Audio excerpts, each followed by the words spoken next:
30 de abril de 1967. Los cielos de Vietnam son terreno de batalla entre lo mejor del occidente y lo mejor del oriente.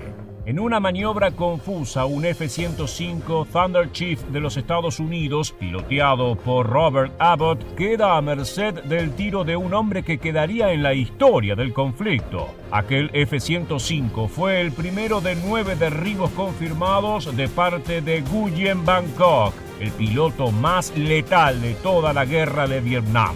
Para lograrlo se valió de un avión que marcó a fuego la Guerra Fría, pero que estuvo a punto de nunca existir. El mítico MiG-21, el mejor interceptor de su generación.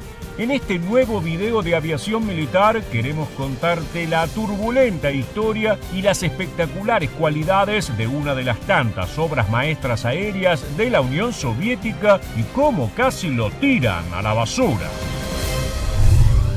Durante los años 50 se dieron algunos de los avances más drásticos en la historia de la aviación. La Unión Soviética apenas lograba mantenerse en carrera ante la oleada de aviones espía, bombarderos y cazas de todo tipo puestos en servicio por los Estados Unidos. Es por ello que desde Moscú eligieron enfocarse en el desarrollo de interceptores, es decir, aviones diseñados específicamente para interceptar y destruir enemigos. Para lograrlo deben ser capaces de alcanzar velocidades espectaculares y cargar muchísimo armamento aire-aire. En 1955, Mikoyan produjo 2 prototipos de este nuevo interceptor supersónico, el Y-2 y el Y-4. El Y era una simplificación de la palabra rusa Yedenitsa, la cual significa unidad singular, la clasificación estándar para los modelos prototipo en la Unión Soviética. La principal diferencia era el diseño de sus alas. El Y-2 tenía alas en flecha, mientras que el Y-4 presentaba unas novedosas y futuristas alas en formato delta. Estos aviones realizaron los vuelos simultáneamente con el objetivo de establecer cuál de ambos diseños era el más indicado y poseía un mejor desempeño, aunque en un principio ambos prototipos se mantenían a la par y a los diseñadores de Mikoyan les costaba tomar una decisión. Finalmente, debido a la gran maniobrabilidad, empuje y mayor capacidad de combustible, el Y-4 fue elegido para representar a MiG. Ese prototipo era una base sólida que contenía prácticamente todas las cualidades que hicieron del MiG-21 una nave espectacular. Solo había un pequeño inconveniente a superar. El gobierno ruso eligió los prototipos de su principal rival, el Su-9 de Sukhoi. Mikoyan no planeaba quedarse con las manos cruzadas y para superar al Su-9 y lograr entrar en producción, el equipo de MiG decidió cambiar el foco de su diseño. Ya no sería meramente un interceptor muy veloz, sino que sería un interceptor con capacidad de entablar combate aéreo cercano, es decir, entrar en dogfights con las naves de Estados Unidos. Y para lograrlo, la pieza clave era el nuevo motor Tumansky R-25, el cual le brindaría el suficiente empuje al nuevo MiG para alcanzar velocidades por encima de Mach 2 sin perder esa maravillosa maniobrabilidad que sorprendió a los propios ingenieros de la empresa. La primera encarnación fue nombrada MiG-21F y entró en servicio en enero de 1959. Como te adelantamos, fue el primer caza soviético que combinaba las características de caza e interceptor en un solo modelo. Era ligero y capaz de alcanzar una velocidad de Mach 2 con un motor no tan potente y por lo tanto resultaba comparable con los cazas F-104 Starfighter y F-5 Freedom Fighter de los Estados Unidos y con el Mirage 3 de Francia. Como muchos aviones diseñados como interceptores, el MiG-21 contaba con poca autonomía de vuelo. En un principio presentó un problema de diseño donde el centro de gravedad se movía hacia atrás una vez que 2/3 del combustible eran consumidos. Esto tenía como consecuencia que el avión se volviera inestable y terminó confiriéndole un tiempo de vuelo de solo 45 minutos sin tanques auxiliares. Con el tiempo, la poca autonomía de vuelo llevó al desarrollo de la modificación SMT, que implicaba un aumento del alcance de vuelo en 250 kilómetros mediante la incorporación de un tanque dorsal. El fuselaje del MiG-21 es del tipo semi-monocasco, con un ancho de 1.24 metros. Un detalle particular y muy innovador es que se encuentra dividido en dos secciones, la delantera, que recibe la denominación F1, y la trasera o F2. Estas dos secciones se separan para el cambio de motor y para los trabajos de mantenimiento. En la delantera se encuentran el ala, los trenes de aterrizaje, la cabina, los tanques de combustible y el motor. En la trasera se encuentran la cola, el tubo de salida de los gases, la tobera, el paracaídas de frenado y la quilla aerodinámica. La aviónica del avión se encuentra distribuida entre ambas partes. Los primeros MiG-21 contaban tan solo con ametralladoras de 30 milímetros. Los misiles aire-aire eran una materia en la que los soviéticos estaban un tanto por detrás de los Estados Unidos. Pero como la historia siempre actúa de formas misteriosas, fue justamente el tío Sam quien le brindó la ayuda necesaria a los soviéticos para poder producir sus primeros misiles aire-aire realmente eficientes. Durante la guerra entre China y Taiwán en 1958, los Sabre, en manos de la Fuerza Aérea de Taiwán, volaron armados con los nuevos misiles AIM-9 Sidewinder norteamericanos. En un extraño evento, uno de los MiG-17 de China fue impactado por uno de esos misiles, pero este no explotó. El Sidewinder quedó incrustado en el fuselaje y el MiG pudo aterrizar sano y salvo en una base china. Después de una breve negociación, la Unión Soviética pudo hacerse de ese misil desafortunado y mediante ingeniería inversa produjeron el Vympel K-13.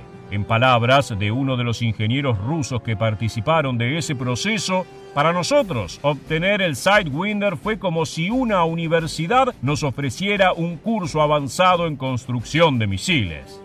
Esto cambió por completo el panorama. Ahora rusos y norteamericanos se encontraban en condiciones similares respecto a armamento y tecnología disponible. Era necesaria una nave poderosa y de características novedosas para inclinar la balanza. Mikoyan esperaba que su MiG-21 fuese justamente esa pieza faltante.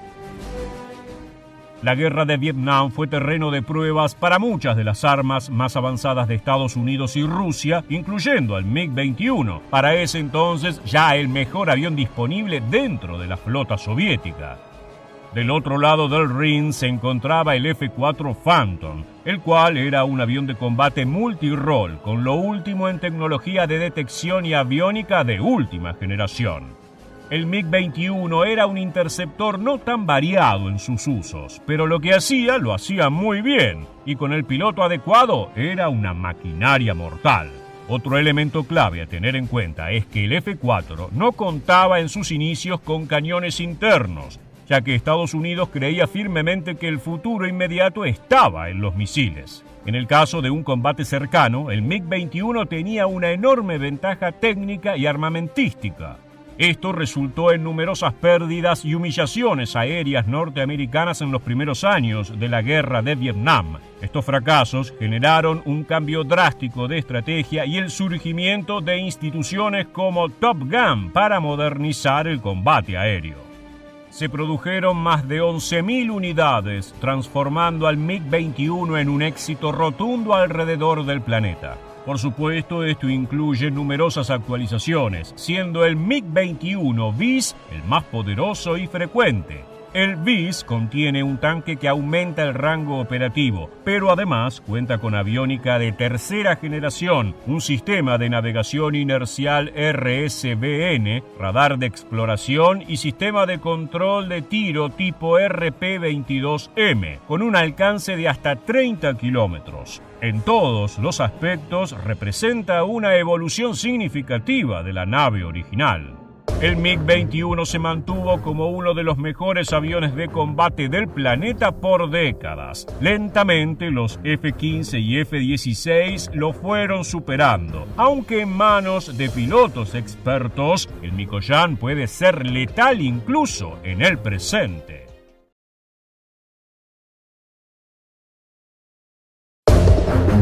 La innovación militar no siempre va de la mano del gusto estético, y si hay un avión que fue acusado de ser poco agradable a la vista, ese es el F-4 Phantom II. Con el diario del lunes, podemos afirmar que la nave de McDonnell Douglas fue uno de los dueños del aire durante la Guerra Fría, y especialmente en la Guerra de Vietnam, pero su estatus no siempre fue el mismo. En el video de hoy vamos a conocer su historia, su particular diseño y las cualidades que le aseguraron un capítulo en los libros de historia militar. La génesis del F-4 se remonta a 1953, cuando la Armada de los Estados Unidos lanzó una petición para actualizar el caza embarcado McDonnell F-3H Demon. Aunque resulte algo anticlimático para nuestra historia, no ganó el prototipo del F-4, entonces conocido como Super Demon, sino el F-8 Crusader. Pero con semejante título, McDonnell no podía dejar de lado al futuro Phantom. La empresa optó por continuar con el desarrollo de ese superdemonio durante el resto de la década de los 50. El resultado de tanto trabajo fue un interceptor y cazabombardero supersónico de largo alcance.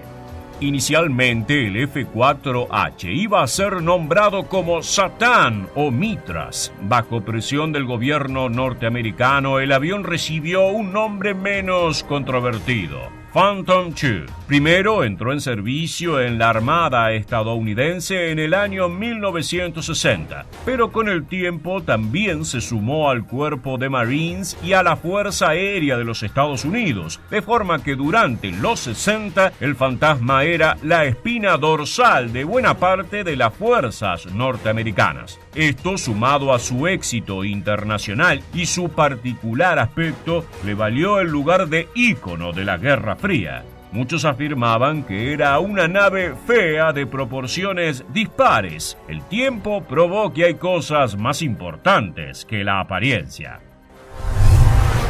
El F-4 Phantom II era una nave de 19,2 metros de largo, con una envergadura de 11,7 metros y una altura de 5 metros. Pero las dimensiones no alcanzan para describir su nariz pronunciada, lo que, sumado a la ubicación de los motores y el diseño alar, le daban un aspecto inolvidable.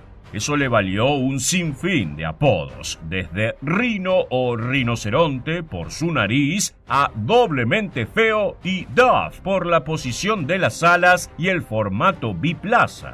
Al ser un éxito de ventas entre los aliados del tío Sam, también tuvo apodos en el extranjero.